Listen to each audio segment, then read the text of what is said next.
Анча көп эмес тарыхы бар айымдар арасындагы эркин күрөш азаздан популярдуу болуп барат. Бул спорт түрүндө азырынча атаандаштык жогору чегине жете элек. Айта кетсек, аны менен машыккандардын саны да аз. Мына ошол айымдар арасындагы күрөш боюнча кыргыз спортунун тарыхында биринчи олимпиадалык жодом алган Айсулуу Тыныбекованы көпчүлүк таанып калды десек болот.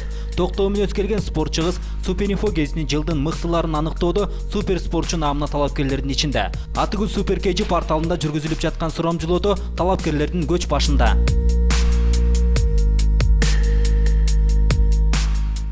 Биз барганда Айсулуу кызуу машыгуунун үстүндө экен. 2016 жылы Рио де Жанейродо өтүүчү Олимпиадага эмитен даярдыкты баштадык деген спортчунун сөзү машыгуу процессин түшүндүрүүдөн баштады. Мен буга чейин кылып келаткандай эле күнүнө 2 мал тренировка болуп атат. Эртең мененкиси саат 10дон 12:30-1ге чейин болуп калат. Кечкиси ушу 6дан 8де бүтөт негизи тренировка. Анан кийин биз өзүбүзчө дагы калып, 1 саатка калып өзүбүзчө иштейбиз да.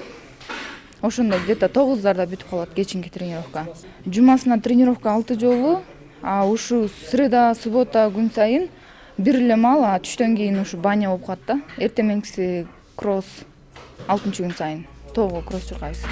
Анан каарманыбыз Лондон Олимпиадасында жеңилгенин төмөнкүчө түшүндүрдү.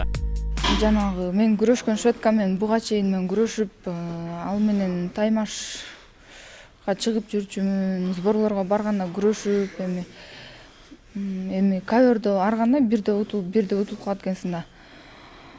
Олимпиаданын алдында болушунча эле мамлекеттин жардамын, болгон нерселерин көрсөтүштү.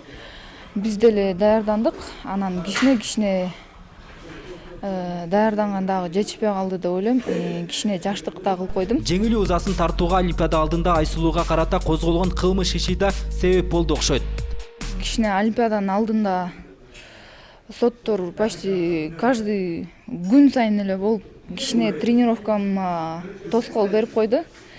Тренировкалардан калып, көптөгөн тренировкалар калып кетти. Ошо сотко барып, следовательга башында барып жүргөндө эми жакшы эле тоскоол берип койду, мындай айтканда. Эске салсак, Лондон 2012 Олимпиадасынын катышуучусу Айсулуу Тыныбекова жана анын курбусу Розалия Тилегенова жазында 17 жаштагы Нурдин кызы Ясминди сабады деп жабыртаткан кыздын апасы тарабынан арыз түшүп, бул иш сотко жеткен. Ошол күндөн тарта сот иштери жылдырылып келет. Ошо биз агай болуп кеңешип, ошо до конца эле соттошуп жатабыз да, азыр до конца эле. Анткени биз кандай десем, аябай преступление кылып салды деп эле бизге мындай жала жабып атышпайбы? Кептин нугу анын баскан жолу, спорт чөйрөсүнө аралаштырган кырдаалдарга бурулганда төмөнкүдөй комментарий ала алдык. Мен ушу кичинекей кезимде эле телевизордон көрүп, ар кандай спорттор болуп атканда кызыга берчүмүн. Мен да ошо телевизорго чыгып, мен дагы соревнованияларга чет өлкөлөргө барсам экен деп жүрчүмүн. Анан кийин ушу кыздар күрөшүп бар экенин билип калып, мен ушу Бишкек шаарына келген болчумун да. Атайын ушу күрөштүн аркасы менен. Ошол жылдары 2009-жыл бүтүп аткан болчу да, ошондо жаңы жылга мен келген болчумун турнирге. Ошондон кийин эле мякта агайлар көрүп калып эле, алып калышты мени үйдөгүлөрдөн сурап, ата-энемдер менен кеңешип, уруксаат алып, 2009-жылдан бери 2010дон баштап мен ушу шаарда тренировка кылып баштадым да. Мен ушу 2010 чемпионат Азия кадеттер арасында барып келгенден кийин эле ушу агай 2012ге буюрса лицензия алыш керек деп, мен ушу кадеттерди арасында күрөшүп атканда эле сразу эле молодежько күрөшпөй, взрослый турнирлерге алып барып баштады. Биз 1,5 жылдан бери талыкпай күнүнөн күнгө тренировка кылып келдик. Бир да күндү калтырбай, ооруган күндөргө да карабай. Каарманыбыздын сүрү күрөш майданында атаандашын чөгөлөткөндөй эле бар. Айсулууну биз ушул сүрү, ушул токтоолук менен тааныйбыз. Ал эми жеке жашоодо кандай деген суроо туулбай койбойт. Эми биз кыздар болгондон кийин постоянно эле спортивный кийинип жүрө албайсың да.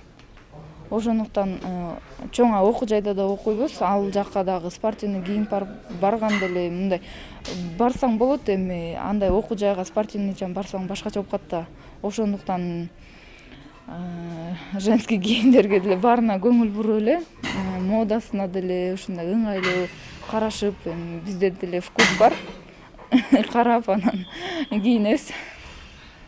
А мындай шаарлык кыздар деп постоянно магазиндеп жүрө албайбыз. Кээде эле да. Күрөш менин жумушум деген Айсулуу кыздарга караганда балдар менен бат тил табышаарын айтат. Азыр силер көргөндөй эле залда деле балдар менен тренировка кылам. Эртең менен деле кечинде деле постоянно балдар менен тренировка кылам. Биякта дагы спорт школада балдар көп. Балдар менен кыздар менен сүйлөшүп атканда эле мен мындай алар деле кыз деп мени бөлбөйт деле бирдей эле жүрө беребиз да анан. Ал эми каарманыбыз буга чейинки багындырган ийгилигим менин спорттогу карьерамдын башы гана. Чоң ийгиликтер али алдыда дейт. Азыр жакшы эле ийгиликке жетиштик десек болот. Азырынча бул мен үчүн жетиштүү эмес. Бул баш эле десем болот. Азыркы алдыда ушу чоң взрослый Азия деген бар, мир бар, ар кандай турнирлер бар. Ошол ийгиликтерге мен жетип, Олимпиаданы буюрса утканда мен ошондо мыкты спортсмен деп өзүмдү ойломокмун да, буюрса. Маек соңунда каарманыбызга ийгиликтерди каалап, Айсулуудан Кыргыз элинин үмүтү чоң экенин билдирдик.